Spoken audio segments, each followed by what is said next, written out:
Thank you for the warm introduction. I'm so excited to be joining you all today as I talk about how the HubSpot blog is navigating, shifts in search.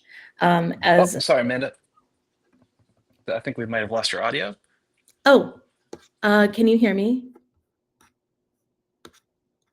Because I have my audio on. Okay, cool. Great. As Sean said, I've been working at HubSpot for the past 3.5 years and in content marketing and SEO for about 8 years. I was originally hired at HubSpot as a historical optimization writer, where my primary duty was to update blog content and re-optimize for search. And then for the last 2 years, I've been an SEO and AI search strategist on our EN blog growth team, which is responsible for the strategy and performance of the blog. And before we get started, as Sean mentioned, I originally gave this presentation at Inbound, but it was co-created with Amanda Sellers, who manages the EN blog growth team at HubSpot, and I co-presented with her. She couldn't be here today, but she gave me her blessing to fly solo with this session for you all. So let's get started. Today we're going to be talking about 3 overarching topics. 1, how search is changing. 2, the differences between SEO and AEO, or if there's even a difference at all. And 3, how the HubSpot blog is evolving its strategy to meet these changes in the search landscape. So, how search is changing. If you work in search, you know that AI has been the big topic for the past couple of years since ChatGPT came out in 2023. And ultimately, when AI engines were introduced, this put search on its back foot. For traditional SEO, the goal was to surface the best possible resource so that someone could find their answer among those resources. However, with AI engines, the goal is a bit different. It's to surface the best possible answer compiled from many resources. So this puts traditional search in a bit of a tailspin.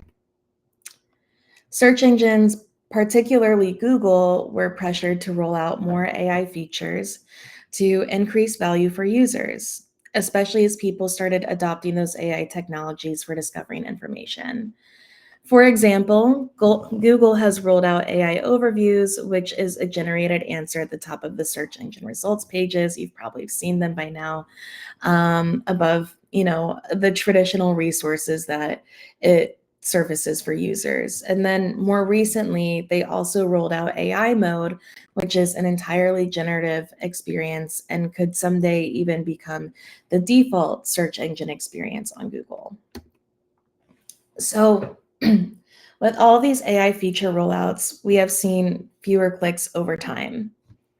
Historically, clicks have followed impressions. So if you saw a better search performance, such as higher rankings, you would see impressions go up and therefore clicks would follow. However, with these AI features eating up those clicks, publishers are seeing less and less traffic, even if your rankings and impressions improve.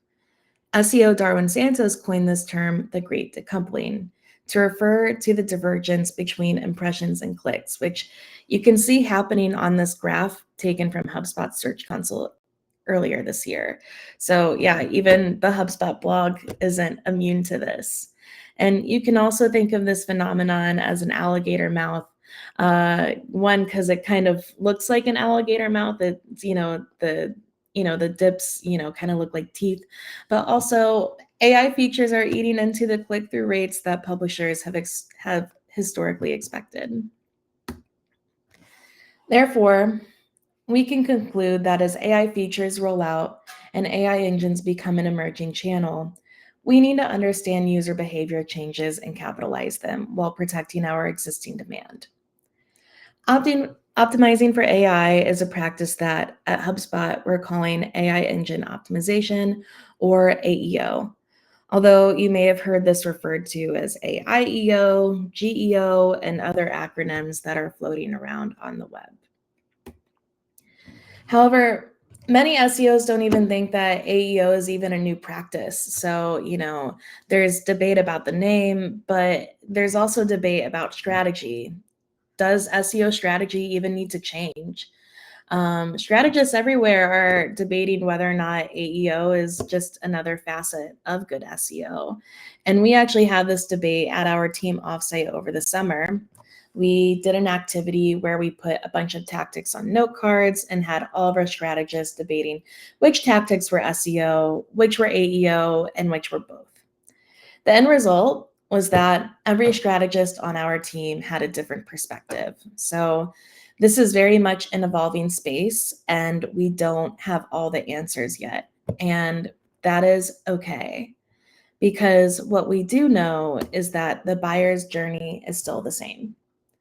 Users still contextualize a pain point so that they can identify a solution, find the right product for that solution, and ultimately make a purchase. In the past, this journey has been done through many channels, search being a big one. However, people are turning to AI engines for the first three stages more and more. So let's take a deeper look at the traditional search journey. So in the beginning, a user will type a keyword into a search engine. And our example, we just Googled marketing strategy. And then the SERP will pull up 10 blue links, and the user will click on one, such as how HubSpot's guide on how to create a complete marketing strategy. And then the user will become educated by that content. And then, as they're reading through that content, the user may be compelled to take action from an offer on the page that could help them do their job. So on that blog post, we have CTAs for HubSpot's free marketing plan template, which could help the user create their own marketing strategy. And then once they download that marketing plan, once they're subscribed, the user may be nurtured through ongoing touch points to eventually buy a marketing hub plan. The search journey with AI engines is a little different. Instead of going to Google and typing in a short tail search query, you can now have a conversation with an AI engine. So in this example, we asked ChatGPT, if you were a small business owner, how would you implement a marketing strategy for your business? And instead of getting, 10 blue links and having to potentially refine your search query to get the result you're looking for, you can have a more personalized conversation with ChatGPT about your problem. And during this conversation, you become more educated by the AI engine's output instead of external content. For example, I asked ChatGPT to create a marketing plan for me instead of reading a blog post about how to create one for myself. And so during this conversation, at some point, you may even ask ChatGPT for product suggestions to help you do a job that it doesn't have the capabilities to do. So in this example, I asked it, what is the best marketing tool for my small business? And from there, ChatGPT can provide a list of products such as HubSpot Marketing Hub, where you could then be persuaded to buy based on what it recommends.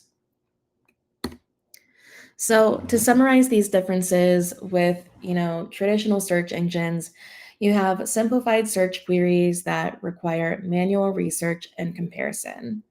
Think about all the times you've, searched for something and had to open multiple tabs from the results of a single query just, to find the small bit of information that you're looking for. And then all of those results might not even provide that information. So it requires additional search attempts and query refinement until you find the solution to your problem.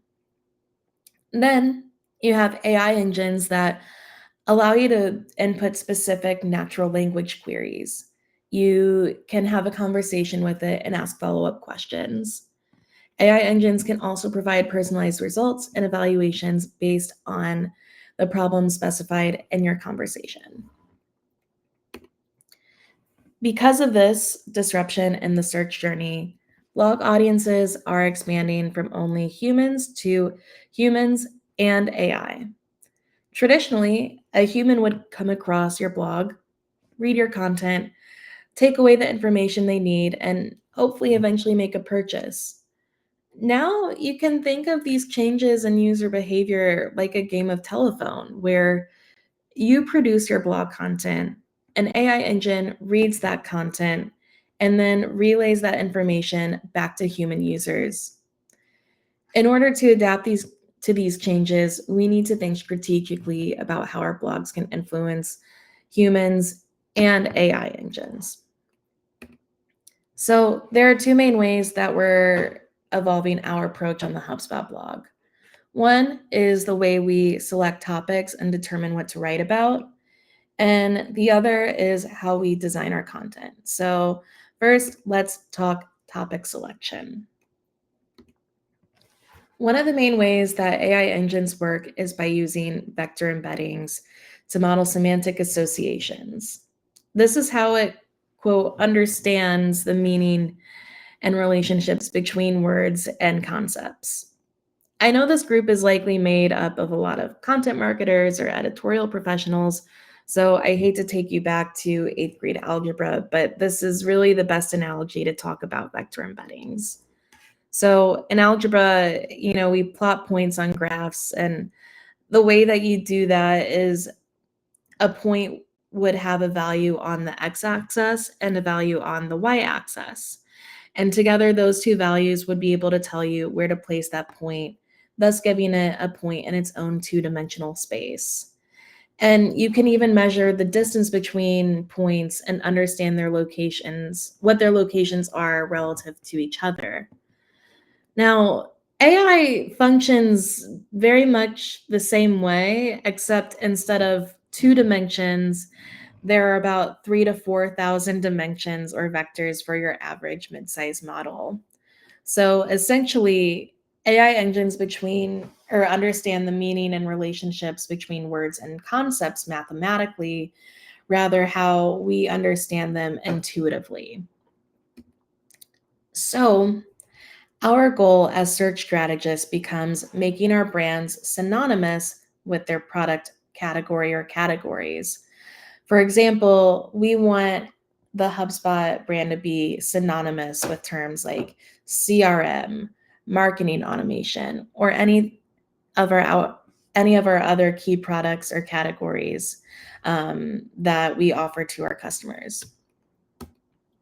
And part of making the HubSpot brand synonymous with our product categories means we are moving our blog content further down funnel. This means we are bringing our content closer to the product so that we can strengthen semantic association and capitalize on both SEO and AEO opportunities. Historically, our blog library has contained a lot of top of funnel content because that's where the highest ROI was. We could generate a lot of traffic by targeting short tail awareness stage keywords like marketing strategy. However, the awareness stage is now being heavily disrupted by the great decoupling phenomenon we talked about earlier.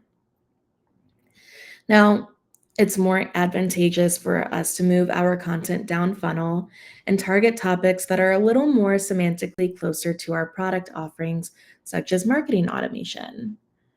Does that mean we should abandon all top of funnel content? Not necessarily. The HubSpot blog certainly has plenty of it still. However, tofu content should always be tied back to your product somehow. And if you can't do that, then the content probably isn't super relevant to your brand. As we're moving down funnel, we're also saturating key topic categories that are most aligned with our product offerings. And if you're curious about how saturated your topic categories are, you can actually map out what the vector embeddings look like for your existing content. This can help you determine what content you need to update and what content to create. If you look at this example map, each color represents a topic category and each dot or vector represents a blog post. The distance between each dot indicates how saturated or unsaturated a topic is. The closer the dots are, the more saturated the topic. The more space in between indicates where content investment can be made. either through net new content or a post update. Another factor that is influencing our topic selection is hyper-personalization. One key difference between traditional search engines and AI engines is that in traditional SEO, you would target head terms and long tail keywords, head terms having 1 to 2 words for keyword screening, and long tail terms having 3 to 8 tops. Then the search engine would surface the best resources based on the query you entered. AI engines, however, function best the more context that you provide. So while an 8-word query is very specific for a traditional search engine, it might not be enough context for an AI engine. With AI engines, you can input multiple sentences or paragraphs, or even have a full conversation in order to get the output you desire. So, for example, you might say, I'm a VP of sales at a manufacturing company with a small team of 6 reps. We mostly sell to repeat customers who want to expand into new markets. We need a CRM that integrates with our existing ERP, helps us track B2B deals, and has strong reporting without a steep learning curve. We have a budget of $500 per month. What would you recommend and why? So hyper-personalization is a fundamental part of AEO. And ultimately, we need to create ultra-specific content that can target hyper-personalized conversation that someone would have with an AI engine. And one way we recently did this on the HubSpot blog is we identified a gap in our CRM topic cluster where more industry-specific content was needed. So we saturated that cluster with new content with posts like, CRM for property management, CRM for publishing companies, roofing companies, and so on. And within a few weeks of that content being published, we saw an increase in mentions across AI engines, as well as an increase in citations across AI engines. So all of that is to say that while scale was important in SEO, it becomes even more important in AEO so we can target that hyper-personalization.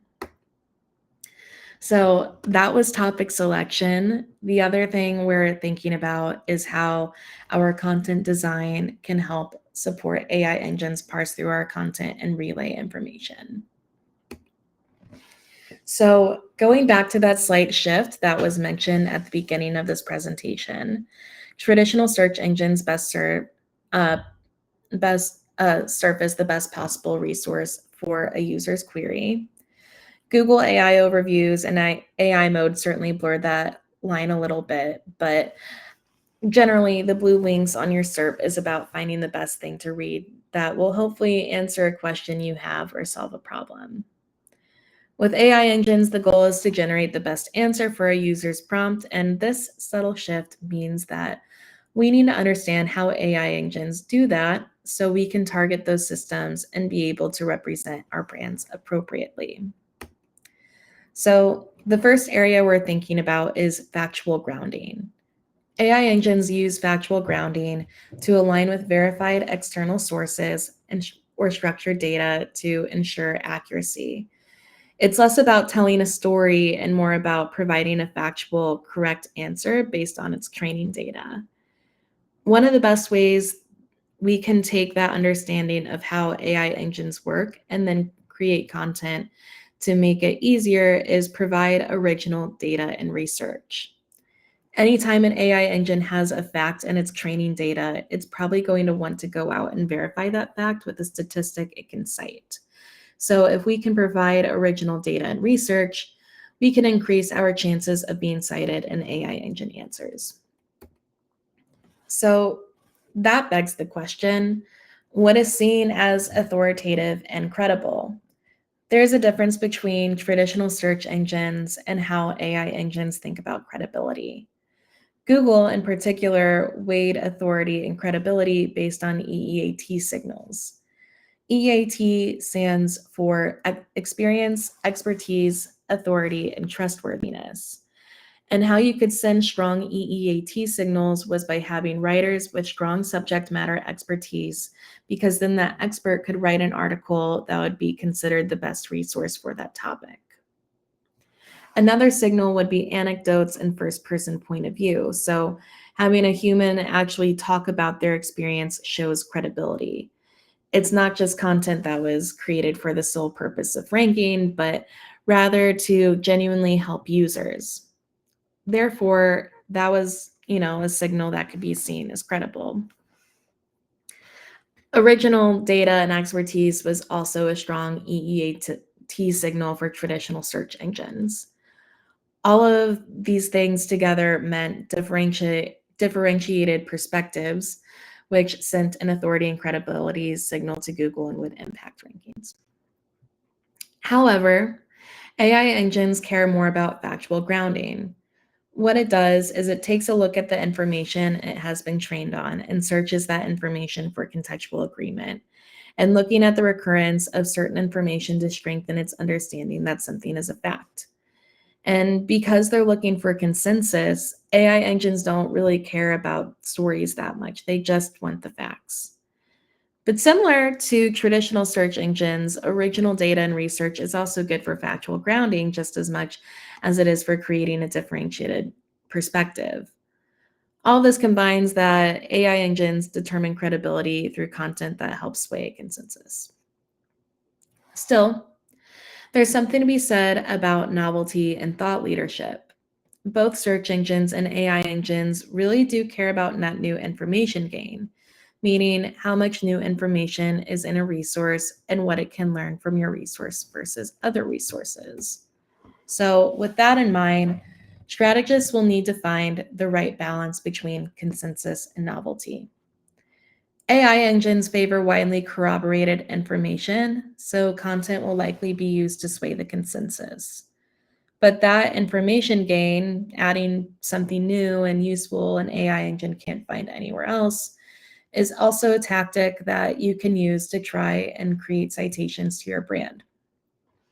In addition, some AI engines are influenced by earned media, so novel insights and thought leadership are more important. For instance, if something goes far on social or becomes syndicated, those are indications that it's starting to become consensus, and therefore you could be cited. As we balance consensus and novelty, we must understand the way that we tell stories matters. For the record, I'm not saying that all anecdotes and content should go away. Obviously, we still do need to provide our unique human insight, since traditional search engines are not going away anytime soon. However, we do have to tell stories in a way where they have high information gain. So what do I mean by this? Let's take a look at this example. This paragraph reads, "Last week, our team had a funny incident during our virtual stand-up.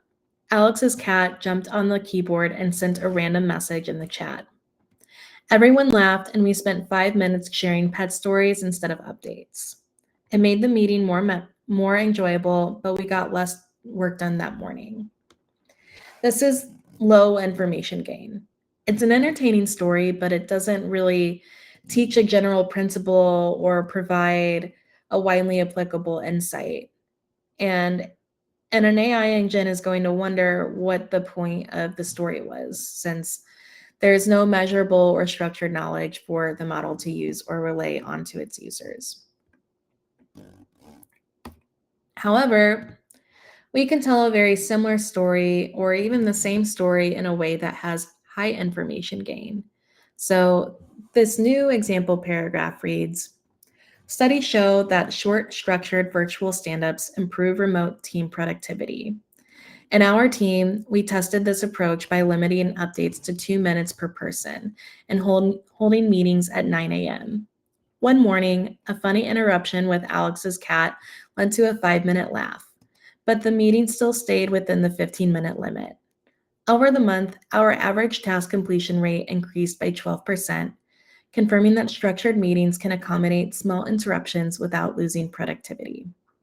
So in this story, factual grounding is still present with original data. So in order to have high information gain, your stories need to include a consensus-backed principle.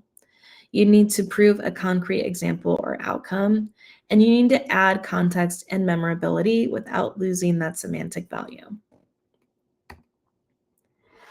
Another area we're thinking about is chunking. So this is how AI engines segment and store chunks of text in a searchable index to enable efficient retrieval. One way you can think about this is by imagining going to a library to work on a research project. And instead of giving you an entire book to read through, the librarian just hands you a simple index card with the specific piece of information that you're looking for. And the tactic we can use to optimize for chunking is called semantic completeness, which is when a paragraph or sequence of words is semantically complete on its own and doesn't need any additional context from prior or follow-up text. So to better illustrate this, let's look at a couple of examples. We'll start with a paragraph that is semantically incomplete. It reads, "Marketing automation can make a huge difference in how teams manage lead nurturing and follow-up. HubSpot tools are designed to help users set up workflows quickly and respond to customer behavior without manual effort." While this paragraph is informative, it doesn't provide a full picture of HubSpot's marketing automation tools. It's missing information on specific action or workflows that could be automated, how the tools integrate with other parts of the platform, and the tangible benefits of using them. All of this missing information makes this paragraph semantically incomplete. If I were reading a blog post with this paragraph in it, I would need more information from prior or follow-up text to get the full understanding of these marketing automation tools. And since I'm a human, reading a little extra to get that full explanation is pretty easy. However, getting that complete understanding may be harder for the AI engine because there's some information missing from the paragraph or chunk it stores in its index. Now, let's look at a paragraph that is semantically complete. HubSpot marketing automation tools enable businesses to deliver the right message to the right person at the right time. By combining behavioral triggers, dynamic segmentation, and lead scoring, users can build complex workflows that guide prospects through personalized buyer journeys.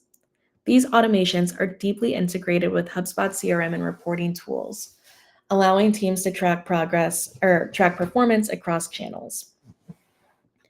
Unlike the incomplete paragraph in the last slide, this paragraph introduces the topic, HubSpot marketing automation tools, names the features, behavioral triggers, dynamic segmentation, and lead scoring, and describes their function, building complex workflows that guide prospects through the personalized buyer journeys. And it explains the outcomes of using those tools, allowing teams to track performance across channels. So not only can a human user read through this paragraph and gain a general understanding of HubSpot's marketing automation tools, so can AI engines. It can take this chunk of text, store it in its index, and have that information ready to provide to users. Now, the last component on how AI engines work is entity association. This is the identification and linking of named entities to relevant attributes to improve understanding. The way we target entity association is through semantic triples. So what exactly is a semantic triple? It is a writing technique to represent knowledge in a structured way using three components: the subject, the predicate, and the object. The subject is the entity being described. The predicate is the relationship or property, and the object is the value or related entity. So going back to the idea that AI engines don't inherently understand meaning, we need to use language to help its mathematical systems create that understanding. So here we have the sentence, HubSpot CRM helps sales teams track leads. And in this example, HubSpot CRM is the subject, track leads is the object, and we are linking those two using the predicate helps to describe their relationship. So this statement is going to allow an AI agent to understand what HubSpot does through grammar. And I know I bored you with mathematical analogy earlier. Now here we are with linguistics. But here's the difference between unstructured content without semantic triples and structured content with semantic triples.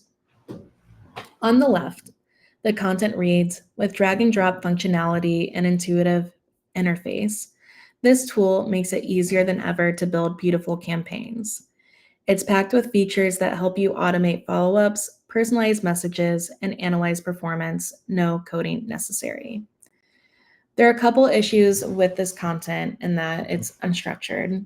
One, we have an unclear pronoun, it's, as well as an unclear reference, this tool. We also have a little bit of creative sentence structure with no coding necessary added onto the end of a sentence with an em dash. All this combined means that it's a little more difficult for an AI engine to understand the entities being described and the relationships they have with each other. Now, let's look at the difference with the example of structured content with semantic triples on the right. And this example is in bullet points, although you don't have to use bullet points, they can certainly help. HubSpot offers an email marketing tool that supports drag and drop campaign creation. Marketers can automate follow-ups using built-in workflows. HubSpot's email analytics provide insights on open rates, click-throughs, and engagement trends. No coding is required to design personalized emails. So using semantic triples with subjects, predicates, and objects, we're able to name our entities and describe the relationships between them much more clearly. This example would make it easier for an AI engine to understand all the relationships in that paragraph. With that being said, we know that AI engines use factual grounding, chunking, and entity associations to understand meaning and therefore surface good answers for its users. If we want to increase brand visibility for the organizations we work for, we need to implement editorial tactics such as original data and research, semantic completeness, and semantic triples to target those systems. And so that is my presentation today. And before I start taking any questions, I want to take a second to talk about HubSpot's AEO Grader that was just relaunched at Inbound. If you are just starting your journey into AEO, this is a great place to start since it's a free tool.